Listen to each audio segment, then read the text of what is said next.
ಐಶ್ವರ್ಯ car Vinay Kulkarni ಬಳಕೆ ಮಾಡ್ತಾ ಇರೋ ಆರೋಪಕ್ಕೆ ಸಂಬಂಧಪಟ್ಟಂತೆ ಗೃಹ ಸಚಿವ ಡಾಕ್ಟರ್ ಜಿ ಪರಮೇಶ್ವರ್ ಅವರು ಪ್ರತಿಕ್ರಿಯೆಯನ್ನು ಕೊಟ್ಟಿದ್ದಾರೆ. ಎಲ್ಲಾ ಆಯಾಮದಲ್ಲಿ ಪೊಲೀಸರು ಪರಿಶೀಲನೆ ಮಾಡ್ತಾ ಇದ್ದಾರೆ. ಪ್ರಕರಣದ ತನಿಖೆ ಯಾವ ರೀತಿ ಮುಂದುವರಿಯುತ್ತೋ ನೋಡಬೇಕು ಅಂತ ಗೃಹ ಸಚಿವ ಡಾಕ್ಟರ್ ಜಿ ಪರಮೇಶ್ವರ್ ಅವರು ಪ್ರತಿಕ್ರಿಯೆಯನ್ನು ಕೊಟ್ಟಿದ್ದಾರೆ. ಬಟ್ ಸ್ಪೆಸಿಫಿಕ್ ಆಗಿ ವಿನಯ್ ಕುಲಕರ್ಣಿ ಅವರ ಮೇಲೆ ಇರುವಂತಹ ಆರೋಪಕ್ಕೆ ಅವರೇನೋ ಪೂರ್ತಿಯಾಗಿ ಪ್ರತಿಕ್ರಿಯೆ ಕೊಟ್ಟಂಗೆ ಕಾಣಿಸ್ತಾ ಇಲ್ಲ. ಎಲ್ಲ ಆಯಾಮದಲ್ಲಿ ತನಿಖೆ ನಡೀತಾ ಇದೆ ಅಂತ ಒಂದು ಸ್ಟ್ಯಾಂಡರ್ಡ್ ಆನ್ಸರ್ ಅನ್ನು ಕೊಟ್ಟಿದ್ದಾರೆ. ಅದನ್ನು ನಾವು ಆ ಆ್ಯಂಗಲ್ನಲ್ಲಿ ನಮ್ಮ ಇಲಾಖೆಯಲ್ಲಿ ಪರಿಶೀಲನೆ ಮಾಡ್ತಾ ಇದ್ದಾರೆ. ಅದು CBIದು ಇದಿರೋದ್ರಿಂದ ನಾವೆಷ್ಟು ಮಾಡ್ಬೋದು ಅಷ್ಟು ಮಾಡ್ತಾರೆ ನಮ್ಮ ಇಲಾಖೆಯಿಂದ.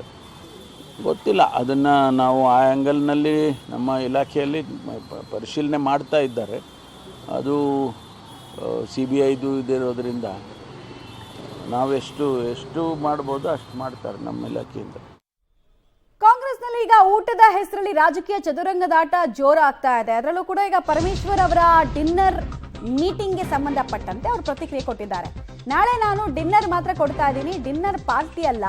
ಮುಂದೆ ನಾವು SC/ST ಸಮಾವೇಶವನ್ನು ಮಾಡಬೇಕು ಅಂತ ಅಂದ್ಕೊಂಡಿದ್ದೀವಿ ಅಂತ ಈ ಪ್ಲಾನ್ ಅನ್ನು ಕೂಡ ಬಿಚ್ಚಿಡ್ತಾ ಇದ್ದಾರೆ. ಎಲ್ಲ SC/ST ಸಮುದಾಯದ ಸಚಿವರು ಶಾಸಕರಿಗೆ ಹೀಗ ಕರೆದಿದ್ದೀವಿ, ಪಕ್ಷದ ವ್ಯಾಪ್ತಿಯಲ್ಲೇ ಅನುಮತಿಯನ್ನ ಪಡೆದು ಸಭೆಯನ್ನ ನಡೆಸ್ತೀವಿ, ಮುಂದೂಡಿಕೆ ಆಗಿದ್ದ ಸಮಾವೇಶದ ಬಗ್ಗೆ ನಾಳೆ ಚರ್ಚೆಯನ್ನ ಮಾಡ್ತೀವಿ ಅಂತ ಡಿನ್ನರ್ ಆಯೋಜನೆ ಕುರಿತಂತೆ ಸಂದರ್ಭದಲ್ಲಿ ಸ್ಪಷ್ಟನೆ ಕೊಡಬೇಕಾದ್ರೆ ಈ ಸಮಾವೇಶ ಕೂಡ ನಮ್ಮ ರಡಾರಲ್ಲಿ ಇದೆ, ಅದನ್ನು ನಾವು ಮಾಡ್ತೀವಿ ಅಂತ ಹೇಳ್ತಾ ಇದ್ದಾರೆ. ಅಲ್ಲಿಗೆ ಈ ಊಟದ ಹೆಸರಲ್ಲಿ ನಡೀತಾ ಇರುವಂತಹ ರಾಜಕೀಯ ಚದುರಂಗದಾಟ ಇನ್ನಷ್ಟು ಅಗ್ರೆಸಿವ್ ಆಗುವಂತಹ ಸಾಧ್ಯತೆ ಕಾಣಿಸ್ತಾ ಇದೆ. ಪವರ್ ಶೇರಿಂಗ್ ವಿಚಾರ ಮುನ್ನೆಲೆಯಲ್ಲಿ ಇರಬೇಕಾದ್ರೇನೆ CM ಸ್ಥಾನ ಖಾಲಿ ಆಗುತ್ತೋ ಬಿಡುತ್ತೋ, ಖಾಲಿ ಇಲ್ಲದ ಹುದ್ದೆಗೋಸ್ಕರ ಖಾಲಿ ಆಗುತ್ತೆ ಅನ್ನುವಂತಹ ಮುನ್ಸೂಚನೆ ಸಿಕ್ಕ ಬೆನ್ನಲ್ಲೇ ಈ ಮೀಟಿಂಗ್ಗಳೆಲ್ಲ ಆಗ್ತಾ ಇದೆಯಾ ಗೊತ್ತಿಲ್ಲ. ಬಟ್ ಮೊನ್ನೆ ಹಿಂದ ನಾಯಕರ ಮೀಟಿಂಗ್ ಆಯಿತು ಡಿನ್ನರ್ ಹೆಸರಲ್ಲಿ, ನಂತರ ಒಕ್ಕಲಿಗರದು ಲಂಚು.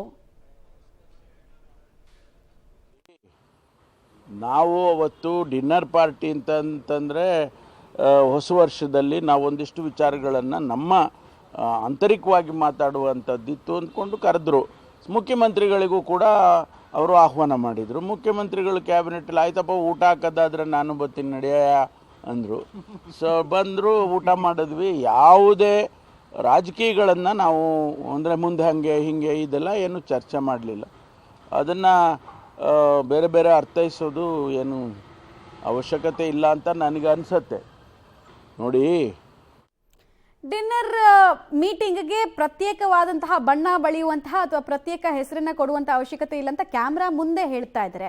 ಆಬ್ವಿಯಸ್ಲಿ ಈಗ ರಾಜಕಾರಣಿಗಳು 4 ಜನ ಜರ್ನಲಿಸ್ಟ್ಗಳು ಸೇರೋದ್ರಿಂದ ಜರ್ನಲಿಸಂ ಬಗ್ಗೆ ಮಾತಾಡ್ತಾರೆ. 4 ಜನ ರಾಜಕಾರಣಿಗಳು ಒಂದು ಡಿನ್ನರ್ ಮೀಟಿಂಗ್ ಸೇರ್ತಾರೆ ಅಂತ ಹೇಳಿದ್ರೆ ಪಾಲಿಟಿಕ್ಸ್ ಬಗ್ಗೆ ಮುಂದೆ 6 ತಿಂಗಳು ಆಗುವಂತಹ ಎಲ್ಲಾ ಡೆವಲಪ್ಮೆಂಟ್ ಬಗ್ಗೆ ಚರ್ಚೆಯನ್ನ ಮಾಡಿ ತಾವು ಯಾವ ರೀತಿ ದಾಳವನ್ನು ಉರುಳಿಸಬೇಕು ಅಂತ ಮಾತಾಡೋದ್ರಲ್ಲಿ ಯಾವುದೇ ಅನುಮಾನ ಇಲ್ಲ. ಬಟ್ ಅದ್ರ ಬಗ್ಗೆ ಯಾರು ಓಪನ್ ಆಗಿ ಮಾತಾಡ್ತಿಲ್ಲ ಅಷ್ಟೇ. ಬಟ್ ಎಲ್ಲರೂ ತಮ್ಮ ಶಕ್ತಿ ಪ್ರದರ್ಶನಕ್ಕಂತೂ ಇದನ್ನ ಊಟದ ವಿಚಾರವನ್ನ ಬಳಸ್ಕೊಳ್ತಾ ಇದ್ದಾರೆ.